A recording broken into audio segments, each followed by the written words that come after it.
Hello, my crafty friends. Hey guys, let's make some really awesome oversized snowflakes out of lunch sacks. So I have these white sacks because I'm going to do some white ones. And then I was going to do some of the craft ones also. But guess what? Can't find those. Maybe I used them all. I don't know, but I got to get more. So anyways, what I'm doing, you guys, is I've got all the bags laying in the same direction.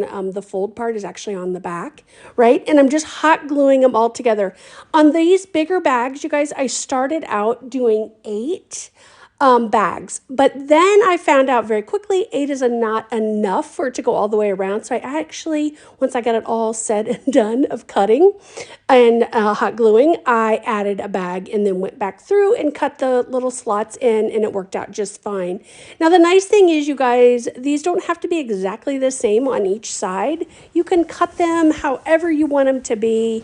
Now, if you wanted them to all be the same, you could easily just make the cuts on one, go ahead and put it over on the next set of bags and do that. Here's the part where you can see I added that 9th bag, right?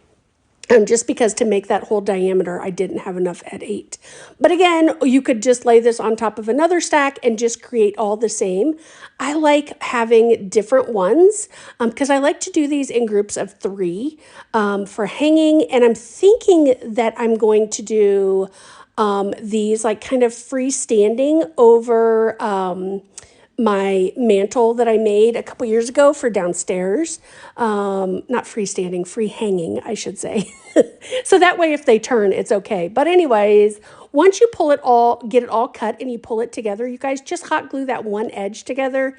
Easy peasy, right? And then just once it's hot glued, I just take my crocodile, I put a little hole in it, I put a hanger through there.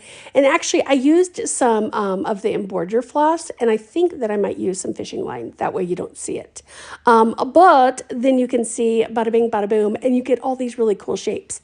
Now, I wanted to cut the bags down. I think I took 2.5 inches off of the bags because for the 3rd snowflake, I wanted it to be a little bit smaller than the other 2.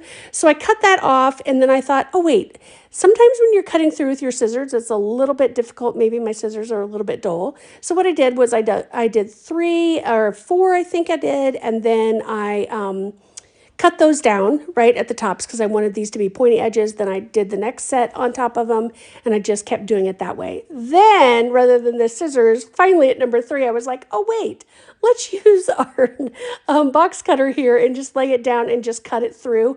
Y'all, this was so much easier than trying to cut through with the scissors.